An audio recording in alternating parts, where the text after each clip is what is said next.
Hello everyone, welcome to the Scumdogs Kennel. I'm your host, Chris Williams, and in today's Cryptid Corner mini episode, I've yet two more incredibly bizarre stories, folks. One involving a mysterious monkey that fell out of the sky, folks. A primate literally appeared in front of this woman as if it had basically jumped out of an airplane, and another story involving this young boy who encountered these gray aliens and says it truly was a bizarre ordeal. Let's get into the first story and then read the next one. So here we go. In October 1956, a Colma housewife stepped into her backyard and discovered something so bizarre it made headlines. A dead monkey dangling from her broken clothesline as if it had fallen straight from the heavens. Was this strange event the result of an airline mishap, secret experiments, or an even stranger phenomena that left investigators scratching their heads? The bizarre account is of California housewife visitor who dropped by, published in the San Mateo Times on October 27, 1956. The mysterious monkey drop. Colma, October 27th. The Civil Aeronautics Authority and the Broadmoor District Police are today investigating the case of the monkey which fell out of the sky. The animal landed on Miss Faye Swanson's clothesline. It did severe damage, mostly to itself.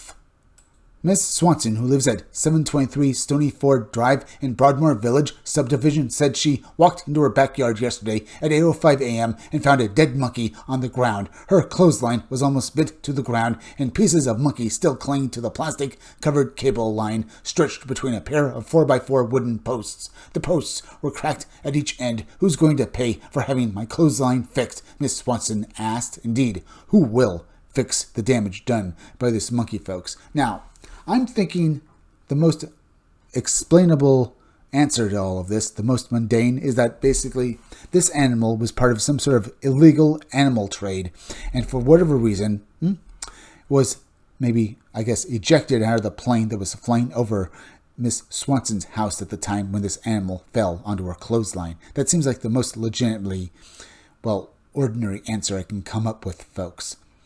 Or somehow this monkey was launched into the air by some sort of catapult and landed on her clothesline, but I don't understand why anyone would possibly basically fling a monkey up with a catapult, folks. Either way, it's certainly so far a very strange story. But let's continue.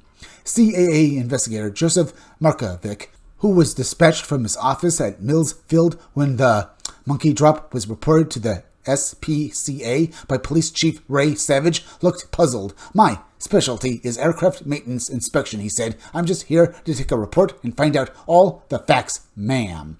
The 5-pound body of the monkey was taken to the SPCA headquarters at Kyoto Point for an autopsy into the cause of death. Everyone agreed, he said, fallen from a great height. Chief Savage declared that preliminary indications are that the monkey died of heart failure during his drop, but the big question remains, was it dropped from an aircraft, or are monkeys dropping from the sky because of the H-bomb tests in the South Pacific?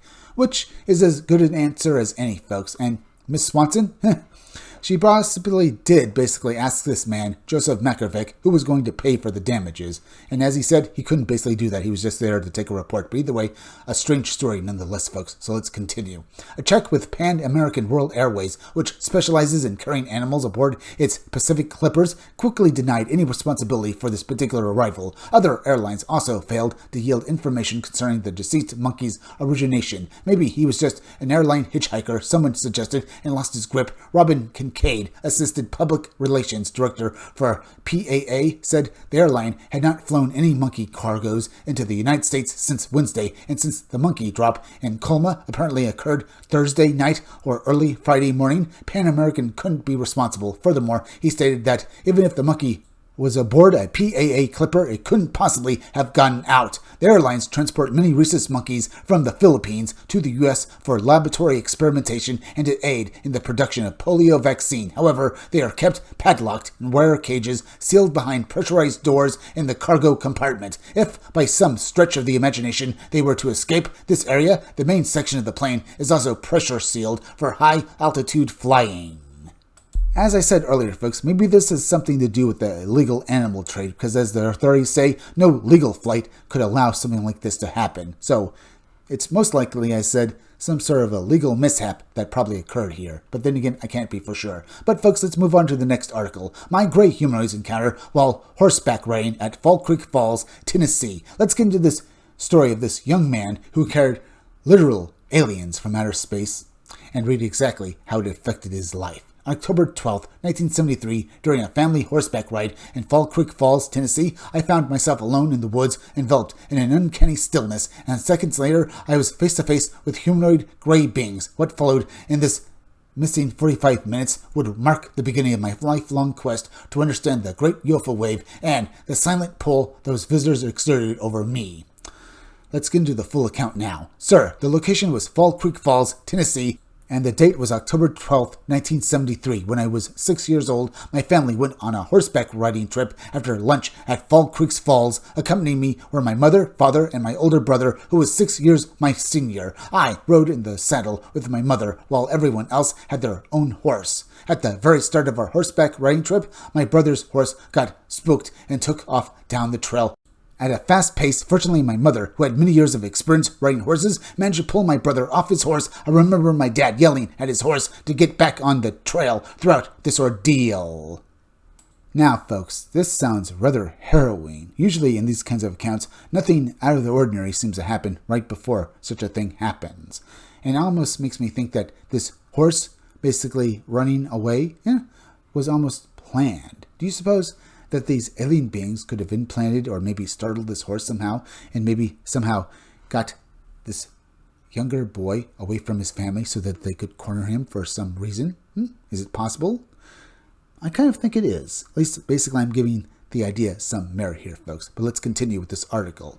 After the scare with my mother's horse, we asked if we could run ahead. We were no longer interested in getting back on any horses. After a few minutes, my brother and I found ourselves alone in the woods. Everything around us became very quiet, and there was an odd stillness in the air. Feeling scared, my brother ran back down the trail, leaving me all alone. I then have a memory of a few humanoid-looking grayish beings approaching me. My next memory is of standing at the edge of the woods with these beings, looking out into a parking lot next to the horse barn. They told me I had to return to my family, but I recall not wanting to go. I wanted to stay with them. Hesitantly, I walked out of the woods toward the car. I looked over my shoulder once at them before continuing to the car. I didn't notice until I got very close to the vehicle. Years later, my mother told me that I had been missing for about 45 minutes to an hour and that they were discussing contacting the park ranger to begin searching for me. This incident marked my first encounter with the Greys during the Great UFO Wave of October 1973 M.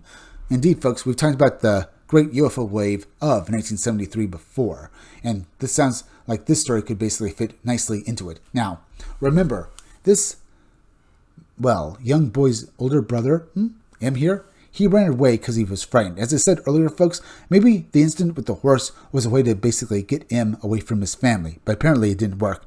And later on, when the boy and his brother were alone, these aliens tried once again to get the boy away from his older brother, and it seems they succeeded. Now, what is strange here, folks, is this boy says that he didn't want to leave these alien beings, even though he couldn't remember exactly what happened in those 45 minutes. Could he also have been under some sort of mental coercion, some sort of mind control, perhaps, folks? Maybe. Either way, it's something certainly to think about, and maybe even basically to be wary of, I would say. Either way, both accounts are very strange, folks. One, I think, can have a mundane explanation. The other, a truly bizarre encounter with aliens.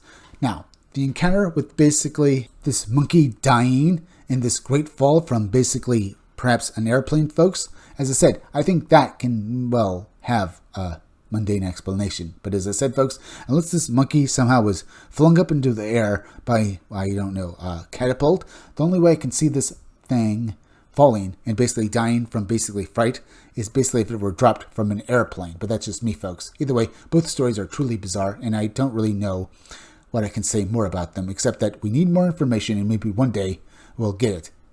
But until then, folks, we'll just have to keep trying. But now we're at the end, so please go subscribe to my YouTube channel, Read Comics That Are Bad For You. You can use the YouTube link down below in the descriptions of the chat to go subscribe to me. Hit that like button for me. Make sure you're still subscribed. Leave some comments down below. Hit that bell for notifications. Make sure to hit the part of the bell that'll give you all future notifications, and please share this video out. I'm Chris Williams from the Scumdogs Kennel. Thank you all for joining me. I'll be back again tomorrow with another great video. So be sure to come back again then. Till next time, folks, I'll see you all again soon.